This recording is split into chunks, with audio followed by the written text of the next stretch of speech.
Bonjour à toutes et à tous et bienvenue au Cryptos Technical Briefing de ce mardi 27 décembre 2022, le dernier de l'année mes amis. Je suis content de vous retrouver, j'espère que vous avez passé un bon Noël, que peut-être que cette semaine, semaine de vacances, pour d'autres oui, pour d'autres non, pour certains oui, pardon, pour d'autres non. En tout cas, devant nous, le réveillon du Nouvel An. En ce qui me concerne, c'est un petit régime avant de l'attaquer et pour arriver dans de bonnes dispositions.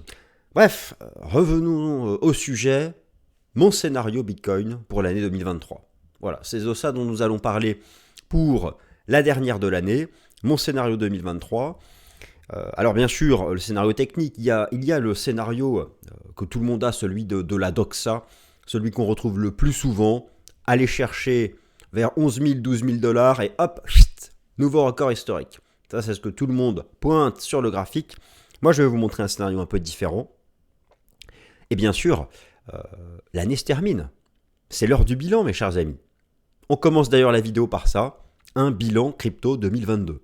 Ouh, c'est un bilan bien rouge, un bilan qui fait mal, un bilan qui saigne. Mais voilà. Et d'ailleurs, c'est une année inédite sur le plan baissier. Alors non pas en termes de performance relative, quoiqu'elle soit très basse, mais selon certains critères que je vais vous montrer. Est-ce un raisonnement simpliste de dire qu'après une telle année, forcément l'année prochaine sera meilleure? Oui, c'est un raisonnement simpliste, effectivement. 2023 n'est pas la garantie d'un rebond du cours du Bitcoin. C'est peut-être une année qui verra la fin du bear market, mais peut-être pas forcément un nouveau bull run.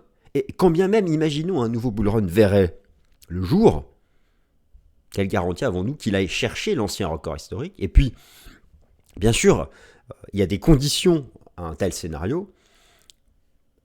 Imaginons même qu'un groupe de conditions existe et qu'il soit réuni, ce groupe. Ce ne sont pas des conditions qui déclenchent forcément un rebond. Moi, je parlerais plutôt de conditions minimum requises pour éventuellement envisager quelque chose. J'en ai sélectionné deux, mais il y en a tant d'autres. Mais j'en ai présenté deux, je vais vous en présenter deux dans cette vidéo. Voilà, pardonnez-moi pour la voix un peu enrouée, c'est un coup de froid. Et puis, on fait comme d'habitude, Bitcoin, ETH, BNB et c'est e-gold cette semaine. C'est parti, on attaque. On attaque tout de suite par le bilan de l'année 2022. Le bilan de l'année 2022. Alors, d'abord, un bilan cross-asset. Vous l'avez sous les yeux. Bon, bah voilà. Alors, non, quand même, regardez bien le graphique. Regardez bien le graphique. J'ai mis Tesla, j'ai mis l'action Tesla, quand même que le Bitcoin soit pas dernier. Ben voilà, mais bon, il est quand même bon dernier. Il est bon dernier. Bon, c'est une année de bear market qui a vu les obligations chuter à 2 chiffres, qui a vu le marché action chuter à 2 chiffres, très bien, qui a vu le Nasdaq chuter 2 fois plus que le marché action traditionnel. Toutes les devises ont chuté face au dollar américain. Le dollar américain est leader, donc beaucoup d'actifs ont effectivement perdu, mais voilà, l'or est à zéro. L'or est à zéro, le pétrole est en petite hausse, car oui, c'est pas forcément une année de hausse du prix de l'énergie, ça l'a surtout été en 2021 et en première partie de 2022, mais depuis un bon trimestre, un bon semestre, le prix du pétrole, par exemple, ne cesse de baisser. Mais ça, c'est un autre sujet que je ne vais pas traiter ici dans cette vidéo. Et pour le marché crypto, d'ailleurs, c'est un constat qu'on pouvait déjà faire avant l'affaire FTX. L'affaire FTX n'a fait que renforcer ça. Eh bien, c'est une année noire. Alors, regardons ça en détail. Et ensuite, je vais parler un peu des éléments de contexte pour envisager quelque chose qui soit plus positif. Donc, le bear market de 2022... il est sous vos yeux et je vais retirer ici la petite caméra que vous puissiez voir. Moins 63% pour le cours de Bitcoin. Ces courbes représentent l'évolution donc de la performance annuelle d'une sélection d'actifs. Vous avez ici le groupe des indices boursiers. L'Eurobond représente le marché obligataire. Le Nasdaq, l'action Tesla, moins 69%. Bon, vous voyez que l'or est à l'équilibre. Le pétrole est en petite hausse. Voilà ce que cela donne, ce bilan 2022. Maintenant, à proprement parler sur le marché crypto, j'aime bien faire ça. Alors, la heatmap crypto, elle est ici sous vos yeux. Alors, soyons clairs, ici, c'est la heatmap crypto. Le critère, c'est la capitalisation boursière. La taille de chaque quadrilatère représente la capitalisation boursière de la crypto concernée. Et en son sein, il y a une performance relative. Et ici, je l'ai paramétré sur year to date. Donc pour voir que c'est l'hécatombe générale. Et d'ailleurs, pour Bitcoin, que ce soit Bitcoin ou Ethereum, c'est sensiblement le même repli. Bon, voilà, forcément. C'est une année compliquée. Alors on peut voir quand même quelques petites traces vertes, quelques petits carrés verts. Mais, in fine, overall, je n'ai pas peur de dire que cette année 2022 est la pire année depuis 10 ans pour le marché crypto. La pire année depuis 10 ans pour le marché crypto. Lorsqu'on regarde certains critères, alors je ne vous montre pas vous savez, les indicateurs de momentum que je vous montre chaque semaine pour vous montrer qu'en fait on est déjà sur un plus bas historique en tenant compte d'écart à la moyenne. Ça, je l'ai pas mal répété ces dernières semaines. J'ai sélectionné un autre critère de mesure qui est la performance trimestrielle, année par année, du cours du Bitcoin. C'est-à-dire la performance qu'on a sur le trimestre numéro 1, le trimestre numéro 2, le trimestre numéro 3, le trimestre numéro 4. Eh bien, cette année 2022 est la seule année depuis 10 ans qui a vu 4 trimestres consécutifs avec une performance négative. Me direz-vous, après une telle année, forcément 2024-2023 ne sera pas de la même nature. De la même nature. Bon, c'est pas forcément garanti. Il y a des conditions fondamentales pour ça, minimum requises pour envisager quelque chose de mieux. Vous savez, pour moi, si jamais ça devait arriver, si on évite le ban mondial, si on évite l'effondrement des plateformes centralisées, bon, ça en fait des si. Mais si on évite ça, si on évite la fin du mining, bref, tout ce qui mène à zéro en fait. Donc, si on met de côté tout ce qui mène à zéro, je pense pas que c'est pas 2023 qui sera l'année du nouveau bull run. Cela peut être effectivement 2023 l'année de la fin du bear market. Premier semestre 2023, le deuxième. Je verrai davantage quelque chose d'intéressant se construire en 2024 pour une vraie impulsion après le printemps 2024, car c'est là où a lieu le halving, la division de la prime de minage, qui a lieu par intervalle régulier. Je vais tout vous remontrer sur le graphique. D'ailleurs, historiquement, les vrais bull runs ont souvent... Alors, les racines se sont construites avant le halving. Mais les vraies phases d'accélération, indépendamment du contexte global macro, démarraient souvent juste après. Donc il va falloir s'armer de patience. Mais 2023 sera probablement l'année où on construit des positions de long terme, par contre. C'est bien ça, j'essaye un peu de préciser mon idée. Donc voilà les chiffres que je voulais vous montrer. Je suis sur le site CoinGlass. Vous avez la performance par trimestre du cours du Bitcoin depuis 10 ans. Et voilà, 2022, 4 trimestres consécutifs négatifs, effectivement. Ça fait pas plaisir. Alors, 2022 se termine. C'est l'année du bear market. C'est une année de bear market, comme je vous l'ai expliqué, sur le marché obligataire, le marché action et le marché crypto et un certain nombre de monnaies, pour une raison fondamentale majeure, c'est l'année de la remontée verticale des taux d'intérêt pour briser des courbes haussières verticales du régime des prix, ce qu'on appelle l'inflation. Cette hausse des taux d'intérêt étant l'outil principal des banques centrales pour briser, tordre le cou, bref, tuer l'inflation. Ça, on l'a compris. Le thème pour 2023, maintenant, c'est la récession. Bitcoin et récession, il n'y a pas de lien évident. Est-il nécessaire que les taux d'intérêt reviennent à zéro pour que les cryptos repartent en hausse ? Non, pas forcément. Il est par contre nécessaire. Il est impératif. Allez, j'en cherche un autre, un petit synonyme. Il est obligatoire que les taux d'intérêt ne montent plus de manière verticale. Ils peuvent rester à un niveau relativement élevé, mais finalement, sur une moyenne de 20 ans, ça va encore. En fait, ce qui était anormal, c'était les taux zéro. Là, on revient à quelque chose de plus normal. Ce qu'il faut, c'est qu'ils se stabilisent. En fait, il y a 3 conditions fondamentales pour envisager la fin du bear market crypto. La première, je viens de vous la donner. La seconde, la fin du bull market du dollar américain. Ce qu'il fait depuis 3 mois est intéressant. D'ailleurs, c'était défendu dans nos colonnes ici, le repli technique du dollar américain. Pour autant, est-ce un vrai renversement baissier? Pas encore. Pour les sujets liés, vous savez, au taux terminal de la Fed, la durée du pivot, les perspectives de politique monétaire aux États-Unis, le régime des prix, des choses que nous développons ici que nous développons ensemble ici chaque mardi. Et une troisième condition, et qui là est intrinsèque endogène, qui est propre au marché crypto, qui doit balayer chez lui. Offrons-lui pour les fêtes de fin d'année un aspirateur professionnel top qualité pour qu'il l'aspire chez lui et qu'il nettoie et qu'il éradique les moutons noirs. Ah, il y en a déjà un qui est en prison. Enfin, non, il a été libéré sous caution. Vous avez un bel article sur Cryptos d'ailleurs à ce sujet. Bon, la confiance vis-à-vis des plateformes centralisées.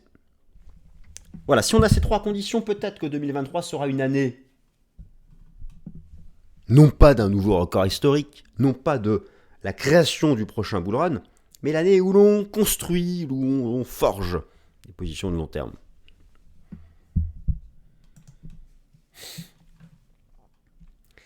Donc ça, c'était le graphique du S&P 500 avec le rendement obligataire à 2 ans aux États-Unis, où vous voyez que le bear market de 2022, c'est la hausse verticale des taux d'intérêt. Bon, ça, vous connaissez la musique, mes chers amis.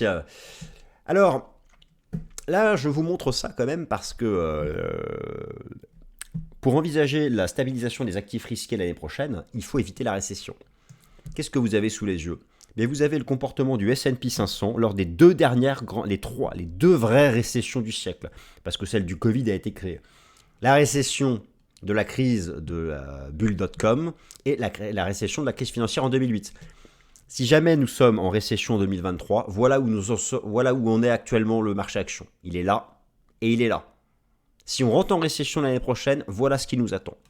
Bon, bah là... Alors, à moins d'un miracle qui verrait le marché crypto jouer son aspect refuge, autant avant FTX, avant Terra Luna, avant des choses comme ça, on aurait pu éventuellement argumenter sur un pseudo-aspect refuge, mais qui n'existe pas, et là qui n'existe plus. Tant soit peu qu'il avait existé. Donc, ça c'est la quatrième condition. Bon, j'avais dit 2, ça fait 4. Il faut éviter la récession. À partir du moment où ces 4 conditions fondamentales, que je qualifie de minimum requises, sont requises, eh bien peut-être qu'on espérera quelque chose. D'ailleurs, le dollar américain que vous avez ici représenté sous la forme de l'indice devise dollar US, le grand DXY, bon voilà, ça fait un trimestre il recule. Le scénario du pire, ce serait de venir rebondir sur cette zone et de repartir en hausse. Là, ce serait très négatif pour le marché crypto. Mais si le dollar devait, un peu comme ici, confirmer son renversement baissier, réintégrer cette énorme zone des 100-102, s'il réintègre cette zone, il retombe ici. Il retombe tout en bas, ici. C'était le niveau de la crise sanitaire. Si le dollar revient là, c'est très favorable au marché crypto l'année prochaine. Donc c'est pour ça que ça, c'est un critère à surveiller, cette analyse technique du dollar. Moi, c'est quelque chose que je suis en permanence. Alors, pour les dépôts retraits chez les plateformes centralisées, bon, bah, comme expliqué la semaine dernière, il y a du mieux, ça s'est stabilisé. C'est pas non plus l'euphorie. Voilà, c'est stabilisé chez Binance. Très bien. Maintenant, venons-en au plus intéressant. Enfin, au plus intéressant. Le scénario. Quel est votre scénario, vous, pour 2023 ? Allez-y, n'hésitez pas à le partager. Quel est votre scénario pour 2023 ? Vous ne savez pas ? Vous vous en fichez ? 10K, 5K, 3K ? Avez-vous un scénario peut-être de poursuite de la tendance baissière parce que vous êtes exposé à la vente ? On peut très bien shorter le marché crypto. Ou est-ce que vous attendez, est-ce que vous espérez de 2023 le point d'entrée de moyen-long terme ? Ou est-ce que vous espérez de 2023 le nouveau record historique ? Il faut forger son plan d'investissement.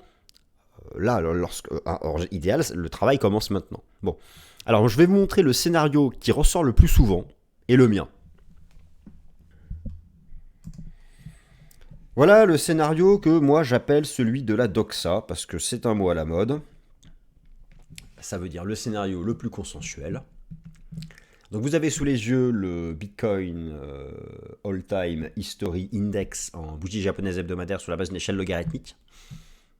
Toute la phase de hausse depuis la crise sanitaire, 3 800 $ au double top à 65 000, 70 000 $. Ça fait...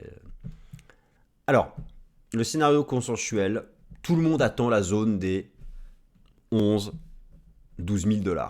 Tout le monde attend cette zone. Parce que c'est la zone du volume point of control. C'est la zone chartiste horizontale la plus évidente. C'était celle de la cassure technique haussière d'octobre 2020. C'est l'objectif théorique du double top. C'est l'objectif théorique de la VAC 5. Tout le monde attend cette zone. Voilà le scénario consensuel en flèche. Allez chercher cette zone. Stabiliser un tant soit peu. Et ça repart. Ça, c'est ce que je vois partout. Attention, ce n'est pas mon scénario. Ça n'est pas mon scénario. Mais c'est ce que l'on retrouve partout, ce que tout le monde attend. Il est archi consensuel. Il est rare qu'un scénario archi consensuel se déploie. Bon. Alors maintenant, moi, qu'est-ce que j'en pense ? Aller chercher la zone des 11-12K, peut-être, oui, c'est la zone parfaite, je sais pas, justement, peut-être trop parfaite, franchement, j'en ai aucune idée. Il faut toujours privilégier la tendance. Tant que cette tendance baissière n'est pas interrompue par une session de rupture haussière, j'en ai fléché ici, des sessions de rupture haussière, réintégrer l'ancien plus bas, ou casser une zone horizontale, tant qu'on n'a pas l'équivalent, ici, c'est-à-dire réintégrer 19-20K, oui, c'est possible. Pardonnez-moi. Oui, c'est possible. Bon. Maintenant, je sais pas. Alors, mon scénario, imaginons. Mon scénario, c'est quoi ? Ce scénario de tester la zone et repartir pleine balle, j'y crois pas. Dans le meilleur des cas, effectivement, on teste la zone. On stabilise un peu. Mais moi, j'envisage quelque chose de rangy comme ça pendant au moins un an et demi. Pourquoi ? Parce que cette zone des 28-30K, c'était la zone de l'hyper-liquidité post-Covid. On ne retrouvera jamais de cette décennie. On ne retrouvera jamais cette décennie la liquidité post-Covid, qui était le paroxysme d'un afflux de liquidité commencé en 2008 avec la crise financière. Ça n'existera pas cette décennie. Ou plus. Il y a quelque chose à 30 000 qu'on ne passera pas comme ça. Donc déjà, mon meilleur scénario, c'est ça. On évite toutes les choses qui nous emmènent à zéro, plutôt ça. Et pour dépasser cette zone, je pense qu'on a besoin du prochain halving. Je vous remontre ici avec le stock to flow model. Historiquement, vous voyez, donc tous les halvings, la division de la prime de minage, tous les halvings, alors, le point bas était fait avant, très bien. Et c'est vraiment, et parfois, après le halving, il faut quand même du temps pour que ça parte. On n'a pas beaucoup d'occurrences, mais... Et le prochain halving, c'est au printemps 2024. Donc, moi, j'envisage quelque chose comme ça, qui peut durer jusqu'au milieu de l'année 2024. Et ensuite, 2025, oui, peut-être. L'année du nouveau record historique. 2025, oui, peut-être. L'année du nouveau record historique. En bref, ETH, BNB, e-Gold. Alors, écoutez, on ne va pas se forcer. RAS depuis la semaine dernière, strictement la même chose pour l'ensemble de ces marchés. ETH, pour redevenir bull, il faut redépasser les 1530 $, la moyenne mobile à 30 semaines, cette ligne de tendance. Le scénario du pire, les 700 $, vous connaissez. Alors, le Binance Coin, c'est intéressant parce que c'est devenu un baromètre maintenant, le Binance Coin. Bon, c'est le même topo que la semaine dernière. Je n'aime pas ce qui se profile ici, qui serait un death cross. Ça, c'est pas bon du tout. D'autant plus que la MM200 a gardé une pente baissière. Ça, c'est pas bon. Ça reste baissier tant qu'on est sous les 260 $. Et pour e-Gold, il ne faut pas se mentir non plus. C'est baissier. Vous avez, alors, on est dans la 5e vague. Pour e-Gold, j'ai le volume point of control depuis le point bas de la crise sanitaire. Bon, c'est quelque part, c'est entre 10, c'est le niveau des 10 $. Il y a cet énorme niveau ici qui est à 23 $. La cible théorique d'une vague 5, l'amplitude de la 3 au top de la 4, Les 0,68, ce sont les 13 $. Bon, tout ça, ce sont des cibles techniques baissières du bear market. Pour les interrompre, il faut dépasser une résistance. Je vous ai parlé des 20K sur le Bitcoin et des 1550 sur ETH. Pour redonner à e-gold une tendance haussière, il faut redépasser les 50, 52. Voilà, c'est tout ce que finalement on peut dire. C'est tout ce que l'on peut dire. Le bear market, là, sans session de rupture haussière, que ce soit sur Bitcoin, BNB, ETH ou e-gold, sans session de rupture haussière vis-à-vis des résistances citées à l'instant, le bear market se déploie. Mais le bear market ne se déploiera peut-être pas à ses cibles théoriques si une session de rupture haussière arrive. En général, ça se fait sur une semaine. Et après, derrière, on sait ce qui se passe pour plusieurs mois. Bon, voilà, mais pour l'instant, ce bear market continue de se déployer. Voilà, mes amis. Après, restons optimistes. Ici, forcément, on croit aux cryptos. Pour l'instant, les faits sont là. Mais voilà, moi, ce que j'envisage, c'est ça. Donc, pour conclure, une année 2023 qui verra les premières racines de la fin du bear market. Peut-être l'accumulation des premières positions de long terme, la première partie du bull run en 2024 et le nouvel ATH en 2025. Voilà mes amis, j'espère que cette dernière de l'année vous a plu, je vous souhaite un super réveillon du nouvel an et puis à l'année prochaine, merci.